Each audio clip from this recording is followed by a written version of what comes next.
અમદાવાદમાં ડોક્ટર નીલમ ગોયલે પત્રકાર પરિષદનું આયોજન કર્યું હતું. દાદા સાહેબ ફાળકે, નારી તુજે સલામ વગેરે જેવા પુરસ્કારોથી સન્માનિત ભારતની પરમાણુ સહેલી ડોક્ટર નીલમ ગોયલે જળ ઉર્જા રોજગારી આત્મનિર્ભરતાના માર્ગે 3 ગામોના ક્લસ્ટરમાં 300 વરસાદી પાણીના તળાવોનું નિર્માણ પૂર્ણ કર્યું. એક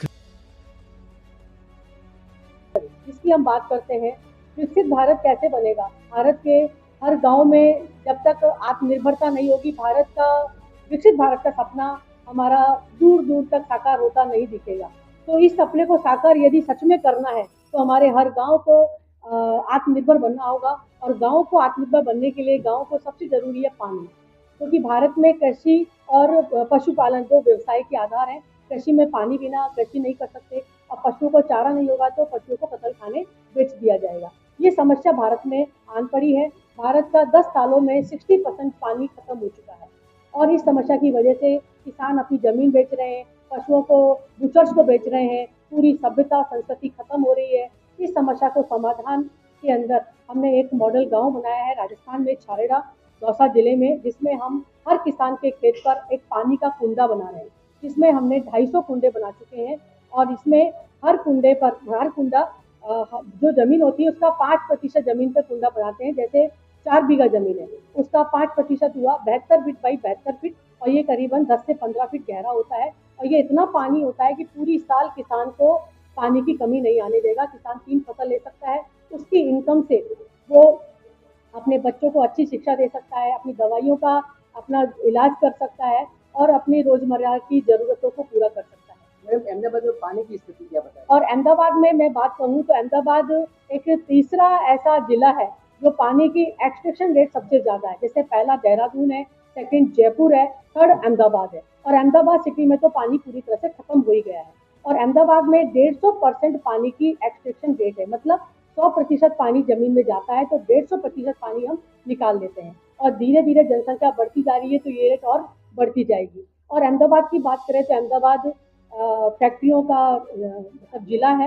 यहाँ पे बहुत सारी कपड़े की फैक्ट्रियाँ भी हैं। और अहमदाबाद में हम बात करें तो बिना पानी के फैक्ट्रियाँ धीरे धीरे पिछले साल भी काफ़ी फैक्ट्रियाँ बंद रही, और करीबन 10% पानी की जरूरत फैक्ट्रियों में होती है, 3% पीने के लिए होती है, और 87% पानी की जरूरत कृषि में होती है। तो कृषि में 87% पानी कृषि निकालता है, मतलब किसान निकालता है, उसका खामियाजा आम जनता को और फैक्ट्रियों को भुगतना पड़ता है। तो इसका समस्या का सोल्यूशन हमें निकालना है कि 87% एक्सट्रैक्शन जो निकाल रहा है किसान, वो हमें रोकना है, तुरंत प्रभाव से रोकना है। अब कैसे रुकेगा? आप किसान पे आरोप लगा रही है। किसान तो वैसे भी कई सालों से सड़कों पर बैठे हैं, जिनकी आज कल सरकार में भी, सदन में भी बात हुई थी। राष्ट्रपति ने कहा किसान नेता से भी बातचीत की, क्यों नहीं सरकार बात कर रही है? किसानों पे आरोप नहीं है, किसानों के लिए सहयोग है। आज किसानों के पास पानी नहीं होगा तो किसान खेती कैसे करेंगे, पानी नहीं होगा तो वो अपने पशुओं को चारा कैसे खिलाएंगे। तो किसानों के लिए सॉल्यूशन है, मैं सॉल्यूशन लेकर आई हूँ, किसानों की मदद करने आई हूँ। तो उसमें क्या है, हर खेत पर 700 mm बारिश होती है, और वो बारिश का पानी पूरा व्यर्थ चला जाता है। मेरा कहने का मतलब ये है कि जो भी पानी गिरे, हर खेत का पानी खेत में, हर गांव का पानी गांव में, तो वो पानी खेत में गिरेगा और वो कुंडे में भर जाएगा। उस कुंडे से सोलर पंप के द्वारा पानी वो अपने खेत में यूज कर सकता है। आपकी ये मुहिम कहाँ तक सफल दिख रही है? तो हमने जो ये मुहिम ली है उसमें हमने मॉडल गांव बनाया, जिसमें 250 कुंडे बना चुके हैं। आप दौसा जिले में छारेड़ा गांव में जा सकते हैं, वहाँ पे हर किसान के खेत पे कुंडा बन चुका है, और हर किसान की इनकम 40,000 रुपए से 4 लाख रुपए बढ़ चुकी है। और हर खेत पर 2 लोगों को रोजगार मिल जाता है अगर पानी की व्यवस्था होती है। तो हम बड़ी बड़ी योजनाएं जैसे ECRP है, यमुना साबरमती लिंक योजना है, पार तापी नर्मदा योजना है, इनके पीछे अभी ना पड़ के हम अपने खेत में ही पानी की व्यवस्था खुद कर सकते हैं। फिर धीरे धीरे ये योजनाएं भी होती जाएंगी तो कम से कम हमारी कृषि तो नहीं खोएगी, और ये पानी इतना होगा, ये पानी मीठा होगा, ये पानी बिना आर्सेनिक और फ्लोराइड का होगा। क्योंकि जैसे जैसे पानी का लेवल नीचे जाता जाता है, पानी खारा होता जाता है, पानी आर्सेनिक और फ्लोराइड वाला बनता जाता है, जो कि स्वास्थ्य के लिए बुरी तरह से खराब है। और ये पानी जो होगा बरसात का, ये मीठा पानी होगा, फसल के लिए भी अच्छा होगा। और फिर बाद में गाय का भैंस का गोबर के द्वारा, ऑर्गेनिक खाद के द्वारा हम ऑर्गेनिक खेती कर सकते हैं, जिसकी बहुत ज्यादा डिमांड आने वाले समय में। तो मेरा जो प्रेस कॉन्फ्रेंस करने का ये उद्देश्य है कि जिस प्रकार से गुजरात की इस पावन धरती पर महात्मा गांधी जी ने 1930 में दांडी मार्च कर कर यह संदेश दिया था कि छोटी छोटी बुनियादी चीजों के लिए अंग्रेजों पर डिपेंडेंसी खत्म कर दो। वही उद्देश्य मेरा इस प्रेस कॉन्फ्रेंस का है कि हम हर खेत पर पानी की, बिजली की व्यवस्था कर कर हम डिपेंडेंसी खत्म करें और हमारे देश को वापस से आत्मनिर्भर बनाए।